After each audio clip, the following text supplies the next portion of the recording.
Praise the Lord. கர்த்தருடைய நாமத்துக்கு மகிமை உண்டாகட்டும். யாக்கோப்பு எழுதின பொதுவான நிருபம் 1வது அதிகாரம் 5வது வசனம் இப்படியாக சொல்லுகிறது: ஒருவன் ஞானத்தில் குறைவுள்ளவனாயிருந்தால் யாவருக்கும் சம்பூர்ணமாய் கொடுக்கிறவரும் ஒருவரையும் கடிந்து கொள்ளாதவருமாகிய தேவனிடத்தில் கேட்க கடவான், அப்பொழுது அவனுக்கு கொடுக்கப்படும். ஆமீன். இந்த வசனம் இவ்வளவு அழகான வசனம் பாருங்கள். இன்றைக்கு ஞானம்தான் ஒவ்வொருடைய வாழ்க்கையிலும் மிக மிக இம்பார்ட்டனாய் காணப்படுகிறது.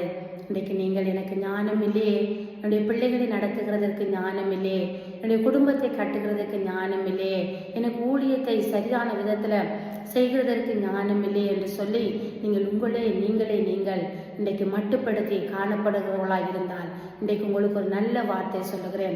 தேவனிடத்தில் கேளுங்கள், தகப்பனே எனக்கு ஞானத்தை தாங்க, என்னுடைய குடும்பத்தை கட்டுகிறதுக்கு வேண்டிய ஞானத்தை தாங்க, என்னுடைய பிள்ளைகளை வளர்க்கிறதுக்கு வேண்டிய ஞானத்தை தாங்க என்று சொன்னால் இந்த வார்த்தை இப்படித்தான் சொல்லுகிறது: ஞானத்தில் குறைவுள்ளவனாய் இருந்தால் தேவனிடத்தில் கேட்க கடவான், அப்பொழுது அவனுக்கு கொடுக்கப்படும்.